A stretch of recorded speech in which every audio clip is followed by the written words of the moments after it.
السلام علیکم ناظرین، میں ہوں عمران سلفی اور آپ دیکھ رہے ہیں عمران لائنز۔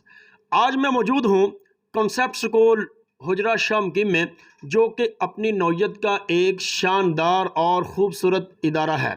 اس ادارے نے تھوڑے ہی عرصے میں بہت ہی اچھی شان اور تعلیمی لحاظ سے بہت نمایاں کامیابیاں حاصل کی ہیں۔ آج ہم کنسیپٹ سکول میں آپ کی ملاقات کروائیں گے محترم علی عباس صاحب سے، جو کہ اس ادارے کے پرنسپل بھی ہیں اور اس کے تمام معاملات کو ہینڈل کر رہے ہیں۔ یہ ادارہ اتنا اچھا کیوں چل رہا ہے، اس کی کامیابی کے کیا محرکات ہیں، آپ کو معلوم ہوں گے اس ویڈیو میں۔ انٹرویو شروع کرنے سے پہلے ہماری آپ سے ایک درخواست ہے کہ اگر ابھی تک آپ نے ہمارا چینل سبسکرائب نہیں کیا تو اس کو سبسکرائب کریے اور اس ویڈیو کو لائک اور شیئر ضرور کریے۔ چلتے ہیں محترم علی عباس صاحب کی طرف۔ السلام علیکم سر۔ وعلیکم السلام ورحمۃ اللہ۔ علی عباس صاحب، کنسیپٹ سکول یقیناً حجرہ شاہ مقیم کا مشہور و معروف ادارہ ہے۔ اللہ تعالیٰ نے ادارے کو اچھی شان اور ایک اچھا وقار بخشا ہے۔ اس فیمس کے پیچھے یا اس کے وقار کے پیچھے کیا محرکات ہیں؟ 2014 میں کنسیپٹ سکول حجرہ شاہ مقیم کی بنیاد میں نے اور محترم شبیر حسین صاحب، جو کہ میرے بھی استاد ہیں، ہم نے مل کر اس کی بنیاد رکھی۔ اس کے پیچھے جو ہمارے مین محرکات تھے، شبیر حسین صاحب 2001 سے حجرہ شاہ مقیم میں سائنس کی تعلیم کے حوالے سے اپنا ایک نام رکھتے تھے۔ ہمارے مشاہدے میں یہ بات آئی کہ حجرہ شاہ مقیم کے طلباء میٹرک امتحان میں سائنس مضامین میں تو بڑے اچھے نمبر لے جاتے ہیں، لیکن ان کا جو سکور ہے وہ آرٹس مضامین میں اچھا نہیں آتا، جس کی وجہ سے وہ بورڈ میں نمایاں پوزیشنز حاصل نہیں کر پاتے۔ تو ہم نے سوچا کہ ہم ایک ایسے ادارے کی بنیاد رکھیں کہ جہاں پر سائنس سبجیکٹس تو ہم یقیناً ان کو، ہمارا تجربہ بھی شبیر صاحب حسین صاحب کا تھا اور وہ تو ہم ان کو اچھے کروائیں، ساتھ میں ہم آرٹس مضامین پہ بھی ان کی زیر نگرانی اتنی زیادہ اچھی توجہ دے سکیں تاکہ ہمارے رزلٹس اچھے آئیں۔ اور اس کا ثبوت ہے کہ ہم نے اپنی ابتدا سے لے کر ہی ہر سال میٹرک کے امتحان میں ہم نے ایک نئی جدت کو ترویج دیا ہے حجرہ شاہ مقیم میں، اور اب وہ دیکھا جا سکتا ہے کہ تمام ہی ادارے بڑھ چڑھ کر ایک دوسرے سے نمبر حاصل کر رہے ہیں۔ بہت شکریہ علی صاحب۔ کنسیپٹ سکول یعنی ایک نام بھی ایسا ہے کہ تسلیم جس کو کیا جائے، یہ نام رکھنے کی کیا وجہ تھی؟ آخر کئی اور نام بھی زیر غور ہو سکتے تھے، کیا سکول کو واقعی ہی لوگوں نے تسلیم کیا ہے یا نہیں کیا؟ کنسیپٹ سکول کا جو نام تھا وہ ہم نے خود ہی یہ تجویز کیا شبیر حسین صاحب سے کہ وہ بچوں کے کنسیپٹس بڑے اچھے کلیئر کروایا کرتے تھے۔ عام طور پر اس سے پہلے جو روایتی یہاں پہ پرائیویٹ تعلیمی ادارے چل رہے تھے ان میں رٹا سسٹم ہوتا تھا، بچوں کو صرف سوال دے دیے جاتے تھے اور بس وہ ان کو یاد کروا دیے جاتے تھے۔ میں ایک نجی تعلیمی ادارے میں خود پڑھاتا رہا ہوں یہ اسکول بنانے سے پہلے، تو وہاں پر بچے چھٹی کلاس سے لے کر ساری 10ویں کلاس تک وہ بچے پائلٹ سے پڑھتے تھے کہ ان کو بنے بنائے سوال اور وہی چیزیں ان کو یاد کرنی ہوتی تھیں، تو ان کو اس کے علاوہ اگر کچھ پوچھ لیا جائے تو بالکل پتہ نہیں تھا۔ تو ہم یہ چاہتے تھے کہ ہم چونکہ سائنس پڑھانے جا رہے ہیں، جدید دور کے مطابق اپنے بچوں کو تیار کرنا چاہتے ہیں، تو ان کو کنسیپچول سٹڈی کروائی جائے تاکہ وہ جو پڑھ رہے ہیں ان کو پتہ ہو کہ میں کیا پڑھ رہا ہوں، یہ نہیں کہ صرف وہ کتاب ہی پڑھے اور اس کو کچھ بھی پتہ نہ ہو کہ اگر اس سے کچھ پوچھ لیا جائے۔ اور الحمدللہ ہم اس میں کامیاب رہے ہیں، جس کا ثبوت ہے کہ ہمارے جو طلبہ ابھی ہمارے اسکول کو ابتدا ہوئے ابھی 6-7 سال کا عرصہ ہوا ہے، لیکن ہمارے بہت سارے طلبہ جو ہمارے اسکول سے فارغ ہوئے ہیں وہ میڈیکل میں، انجینئرنگ میں اور بہت اچھے شعبوں میں وہ ایڈمیشنز لے چکے ہیں، اور جو ہمارے ملک کے ٹاپ لیول کی یونیورسٹیز ہیں، کالجز ہیں، وہاں وہ جا کر تعلیم حاصل کرنے، ایڈمیشن حاصل کرنے میں کامیاب ہوئے ہیں، اور یقیناً وہ جو یہاں سے ان کے کانسیپٹس کلیئر ہوئے ہیں تو وہ انہی کا نتیجہ ہے۔ بہت شکریہ علی صاحب۔ یقیناً جو بھی ادارہ کامیاب ہے تو اس میں سب سے زیادہ رول جو ہوتا ہے وہ پرنسپل کا ہوتا ہے۔ پرنسپل اور اساتذہ ایک ادارے کی ریڑھ کی ہڈی ہوتے ہیں۔ آپ کے خیال میں ایک پرنسپل اور استاد کا تعلق کیسا ہونا چاہیے؟ استاد اور پرنسپل کا جو تعلق ہے وہ ایک ٹیم ممبر اور ٹیم کیپٹن کا تعلق ہے کہ اگر کیپٹن نے اپنی ٹیم کے اوپر بھروسہ کرنا ہے تو پہلے ان کی صلاحیتوں کو بھی جانچنا ہے. پرنسپل جو ہے اس کا کام ہی یہی ہے کہ وہ اپنی ٹیم میں شامل ہی اس بندے کو کرے کہ جو اس کے ریکوائرمنٹ کے مطابق کام کرنا جانتا ہے اور وہ اس کو سکھا بھی پائے اور مزید اس میں بہتری لائے. استاد اور پرنسپل دونوں مل کر ہی اچھے رزلٹس لا سکتے ہیں. تو یقینی طور پر پرنسپل اور استاد کا تعلق جو ہے وہ ایک ٹیم ممبر اور کیپٹن کا ہی ہونا چاہیے میرے خیال میں. بہت شکریہ علی صاحب. آپ یقیناً ایک کامیاب استاد بھی رہے ہیں اور ایک پرنسپل بھی ہیں. کئی ایک اساتذہ سے آپ کو واسطہ رہا ہے, کئی لوگوں کو پرکھنے کا موقع ملا ہوگا, کئی کو دیکھنے کا موقع ملا ہوگا. آپ کے خیال میں ایک کامیاب استاد کی کیا خوبیاں ہیں؟ ایک کامیاب استاد وہی ہے کہ جو اپنا لیکچر تیار کر کے آتا ہے. میں نے بہت سارے اساتذہ سے پڑھا ہے اور بہت سارے اداروں میں بھی پڑھایا ہے. میرا اپنا تجربہ یہ کہتا ہے کہ بے شک آپ کو 10 سال 15 سال ہو گئے ہیں پڑھاتے ہوئے, لیکن اگر آپ پڑھانے سے پہلے اپنا لیکچر تیار کر کے نہیں گئے تو آپ اچھا ڈیلیور نہیں کر سکتے. اچھا استاد ہونے کے لیے ضروری ہے کہ آپ روزانہ کی بنیاد پر اپنا جو لیکچر ہے, اپنا جو ٹاپک ہے, اس کو تیار کر کے جائیں. آپ کے پاس اس ٹاپک کے متعلق ہر طرح کا نالج ہونا چاہیے. صرف آپ کتابی مواد لے کر کلاس میں نہ جائیں, کیونکہ آپ کی کلاس میں کوئی بچہ آپ کو اس کتابی مواد سے ہٹ کر بھی سوال کر سکتا ہے. تو اگر آپ بچے کو مطمئن ہی نہیں کر پائیں گے تو آپ اچھے استاد نہیں ہیں. اچھا استاد وہی ہے کہ جس سے بچے مطمئن ہو جائیں کہ جو ہم نے ٹاپک پڑھا ہے اس کے متعلق اور کوئی نالج اب باقی نہیں رہا.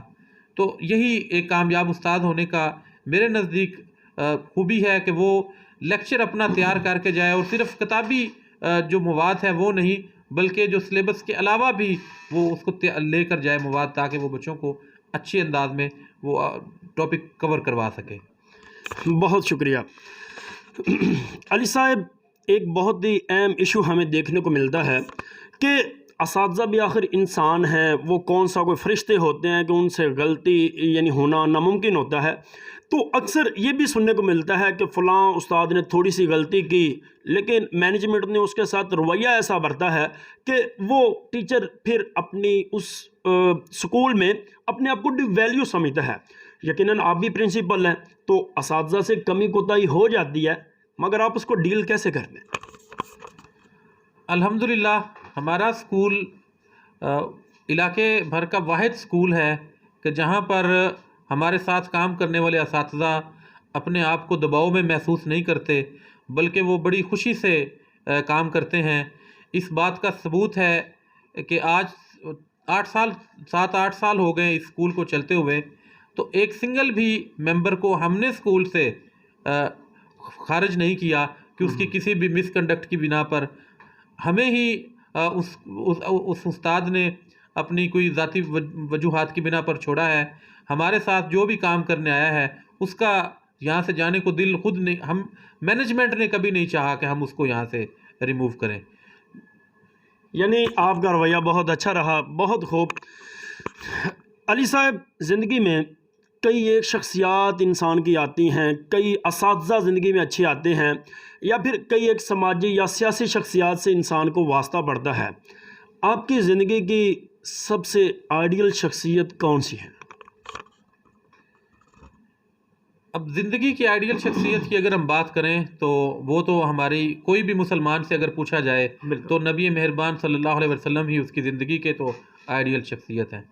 لیکن اگر ہم اپنی پروفیشنل زندگی کے جو ہم دنیا میں اب جو ہم کام کر رہے ہیں تو یہاں اس حوالے سے میں محترم شبیر حسین صاحب کا نام لینا چاہوں گا کہ وہ میرے استاد ہیں. میں نے ان کے پاس خود پڑھا اور پھر ان کے ساتھ مجھے کام کرنے کا موقع ملا, اور پھر انہوں نے مجھے اس قابل سمجھا کہ ہم مل کر اس اسکول کی بنیاد رکھیں, اور الحمدللہ آج 8 سال ہو گئے ان کے ساتھ بھی کام کرتے ہوئے, اور ایون کسی ایک سنگل پوائنٹ کے اوپر بھی ہمارا کلیش نہیں ہوا.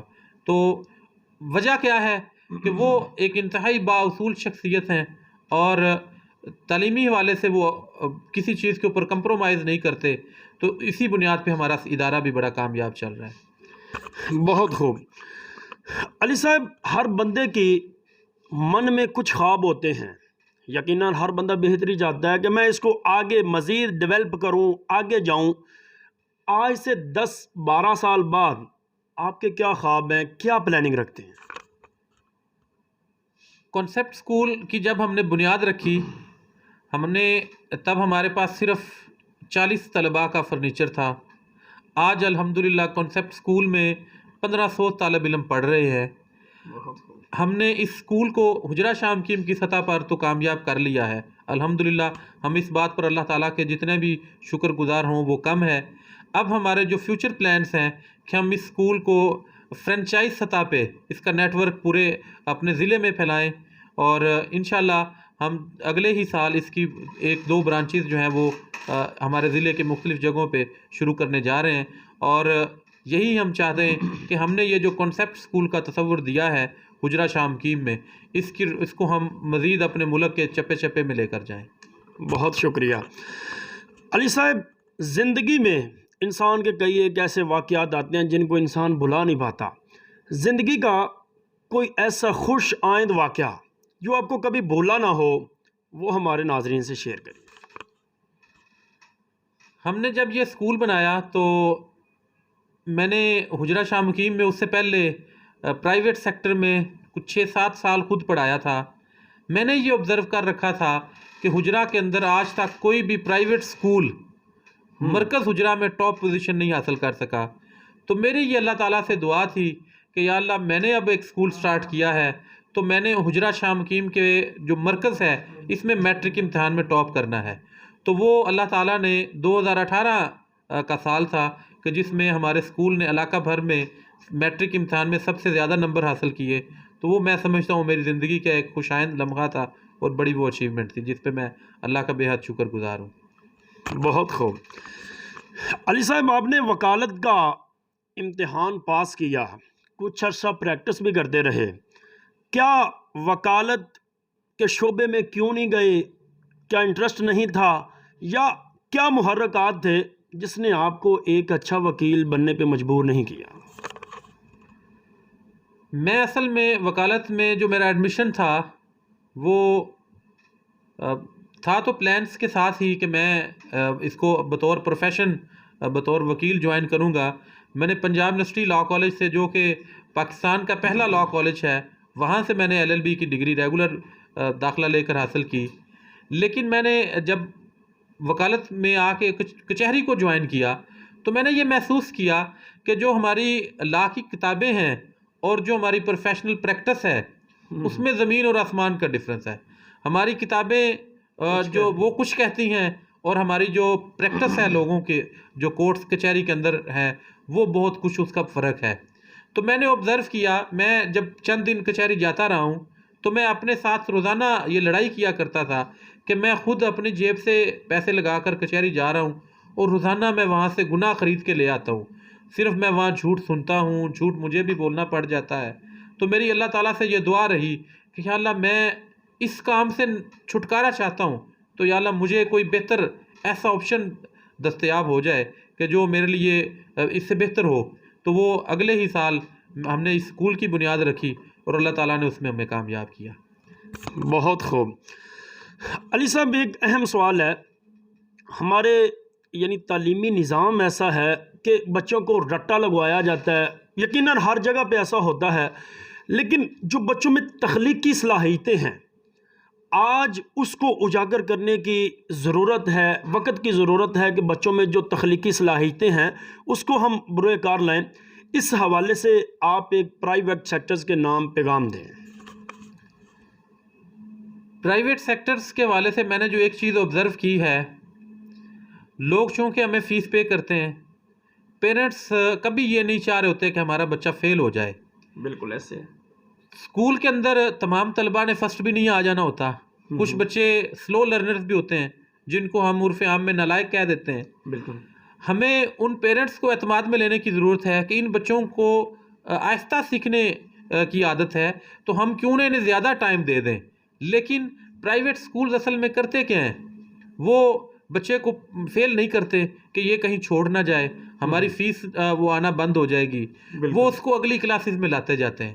تو وہ بچہ کوشش کرتا ہے چند دن، جب اس کے برڈن اس سے زیادہ ہو جاتا ہے تو وہ بالکل ہی پڑھنا چھوڑ دیتا ہے.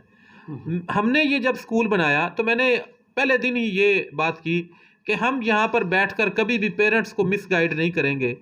ہمارے پاس بھی اگر پڑھ کے کوئی بچہ اچھا نہیں ہو رہا تو ہم وہ پیرنٹس کو آگاہ کریں گے کہ ہم آپ کے بچے کو نہیں پڑھا پائے، اور ہمیں اس میں کوئی امبیرسمنٹ فیل نہیں ہوگی. ہم ان کو بتائیں گے. ایک ڈاکٹر کے پاس ایک ہی مریض جاتا ہے، اس کو شفا ہو جاتی ہے، دوسرے مریض کو بھی وہ وہی دوا دیتا ہے، وہ نہیں شفا اس کو مل رہی تو وہ اللہ تعالیٰ کی طرف سے نہیں مل رہی، اس کی دوائی غلط نہیں ہو سکتی. لیکن اب اگر وہ کہے نہیں میں اب اس کو رکھنا بھی اپنے پاس ہے اور اس کو افاقہ بھی نہیں ہو رہا، تو ایسا نہیں ہونا چاہیے. پرائیویٹ سیکٹر کو یہ چاہیے کہ اگر کوئی بچہ ان سے نہیں امپروو ہو رہا تو وہ ان سے معذرت بھی کر سکتے ہیں. اور رہی بات تخلیقی حوالے سے، تو ہمارے اصل میں پیرنٹس جو ہیں وہ بھی یہ چاہتے ہیں کہ ہمارے بچے کے پاس ہائیسٹ نمبر آ جائیں، ہمیں میٹرک میں پوزیشن مل جائے، ہمارا جو سکور اچھا آ جائے، بچہ ہمارا فرسٹ آ جائے. وہ بھی یہ نہیں چاہ رہے ہوتے کہ ہمارا بچہ تخلیقی چیزوں بنیادوں پہ تعلیم حاصل کرے.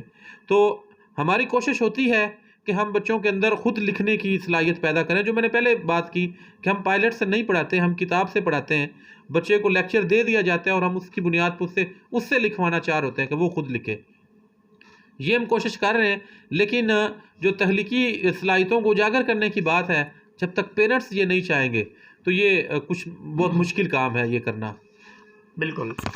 یقیناً والدین کو بھی چاہیے کہ وہ اساتذہ پہ اعتماد کریں اور اپنے بچوں کو اس طرف راغب کریں. محترم علی عباس صاحب، اینڈ پہ ہمارا یہ آخری سوال ہے آپ سے. ہمارے طلباء ہماری آنے والا کل ہیں، ہمارے آنے والا فیوچر ہیں. ان کے والدین نے انہوں سے کئی ایک امیدیں لگائی ہوئی ہیں، اور یقیناً ہر والد ہی چاہتا ہے کہ میرا بچہ کل کو فلاں مقام پہ ہو، میں اس کو فلاں سٹیج پہ دیکھوں.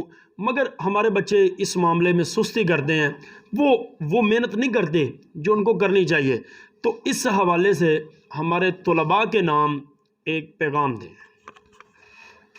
طلباء کے حوالے سے میں یہی پیغام دینا چاہوں گا کہ جو طالب علم تعلیم حاصل کرنے کے لیے گھر سے نکلا ہے، اللہ کے نبی صلی اللہ علیہ وسلم نے فرمایا کہ اگر اس کی راستے میں موت ہو جائے تو وہ شہید کی موت ہے. اس کے لیے یہ بڑی اپرچونٹی ہے. وہ اگر اپنے سے کم تر بچوں کو دیکھیں کہ جو ان کی عمر کے ہیں اور وہ بازار میں کام کر رہے ہیں، وہ کہیں کوئی گدھا گاڑی چلا رہا ہے، کوئی بھیڑوں بکریوں کو لے کر پھر رہا ہے، تو ان کو ان کے پیرنٹس نے یہ موقع فراہم کیا ہے کہ وہ ان کو اچھے تعلیمی ادارے میں بھیج رہے ہیں، اس کی ہر طرح سے سہولیات اس کو فراہم کر رہے ہیں. تو ان کو اس موقع کو غنیمت جاننا چاہیے اور دل لگا کر تعلیم حاصل کرنی چاہیے. اور اصل میں یہ نوجوانی کی جو عمر ہے یہ ہوتی ہے کہ ہر انسان یہ چاہ رہا ہوتا ہے کہ میں یہ عمر تو اب میں انجوائے کر لوں، لیکن اصل میں اس کو یہ نہیں پتہ کہ یہ جو وقت میں ضائع کر رہا ہوں اس کے بعد میں دوبارہ پچھتاؤں گا ساری زندگی، اور اگر میں آج محنت کر لوں گا تو ساری زندگی میری سکون سے گزرے گی. تو طلباء کو چاہیے کہ وہ اس ٹائم کو قیمتی سمجھتے ہوئے ضرور محنت کریں. بہت شکریہ علی عباس صاحب. ایک ہمارا فنی سا بھی سوال ہے کہ بچپن کا دور یقیناً ایک بہت ہی اچھا دور ہوتا ہے. بچپن میں کبھی والدین نے آپ پہ سختی کی ہے یا کبھی اماں ابا سے مار پڑی ہے؟ بالکل. مجھے جو ہمارا زمانہ تھا تب والدین بڑی زیادہ سختی کیا کرتے تھے، اور میں چھوٹا سا تھا، 1-2 کلاس میں پڑھتا تھا. تو میں نے ایک دن ابو نے مجھے کہا کہ آپ نے چھت پہ نہیں جانا. تب پتنگوں کا زمانہ ہوتا تھا تو ہم پتنگیں دیکھنے کے لیے چھت پہ چلے جاتے. تو ایک دن ابو نے مجھے دیکھ لیا تو انہوں نے کہا آج کے بعد تم اسکول نہیں جاؤ گے. وہ مجھے لے گئے کہ تمہیں میں ایک ہوٹل پہ چھوڑتا ہوں. وہاں وہ مجھے انہوں نے کہا چلو بھی تم نے یہاں کام کرنا ہے، چلو یہ پتیلا پانی کا بھر کے لاؤ. تو میں وہاں رونے لگ پڑا. تو وہ جو ہوٹل کا مالک تھا اس نے کہا نہیں شاہ صاحب آپ ان کو یہ اب نہیں ایسا کیا کرے گا. تو وہ مجھے یاد ہے کہ وہ اس طرح کے میرے ابو سخت تھے. اور ویسے میں اللہ تعالیٰ نے ان کو اتنی زندگی نہیں دی کہ وہ ہمارے ساتھ زیادہ عرصہ رہ پاتے. میں ایک اور بات یہاں ضرور کرنا چاہوں گا ان کی سختی کے حوالے سے کہ میرا بھائی 6 کلاس میں پڑھتا تھا تو اس کی حجرہ ہائی اسکول میں تمام جو کلاسز تھی اس میں 2nd پوزیشن آئی. تو اس کو اچھے خاصے انعامات بھی ملے. وہ لے کر ابو کے پاس چلا گیا. تو ابو نے اس سے کہا کہ بیٹا آپ مجھے یہ بتاؤ کہ جس کی پہلی پوزیشن آئی ہے اس کو تم سے زیادہ سہولیات میسر ہیں کیا؟ سارا کچھ تو ہم نے تمہیں پرووائڈ کر رکھا ہے، تو پھر تم فرسٹ کیوں نہیں آئے ہو؟ تو وہ بڑے تعلیم دوست تھے، لیکن اللہ تعالیٰ نے انہیں زندگی کی اتنی مہلت نہیں دی کہ وہ ہمیں آج اتنا کامیاب ہوتا ہوا بھی دیکھ پاتے۔ شاہ صاحب آخر پہ اپنا پسندیدہ ایک شعر ہمارے ناظرین کو سنائیے۔ ایک شعر اور پھر پسندیدہ، آپ نے ایک دم سے بول دیا ہے۔ مجھے الحمدللہ شاعری سے اچھا خاصا شغف ہے، مجھے بہت سارے اشعار یاد ہیں۔ آپ ایک مکمل ہمیں غزل بھی سنا سکتے ہیں، یہ آپ کا اپنا ذوق ہوگا۔ میں اب یہی چاہوں گا کہ میں ایک غزل کے کچھ اشعار آپ کو سنائے دیتا ہوں۔ تم کو وحشت تو سکھا دی ہے گزارے لائق، تم کو وحشت تو سکھا دی ہے گزارے لائق، اور کوئی حکم کوئی کام ہمارے لائق، معذرت میں تو کسی اور کے مصرف میں ہوں، ڈھونڈ دیتا ہوں مگر کوئی تمہارے لائق۔ کیا بات، بہت شکریہ محترم علی عباس صاحب۔ یقیناً جہاں پہ ہر بندہ مصروف ہے، انہوں نے ہمارے لیے وقت نکالا۔ تو ناظرین، اگر آپ کو یہ ویڈیو اچھی لگے اس کو لائک کریے، سبسکرائب، اور اس چینل کو سبسکرائب ضرور کریے، اور اس ویڈیو کو شیئر ضرور کریے۔ اسی کے ساتھ ہی اپنا خیال رکھیے۔ اللہ حافظ۔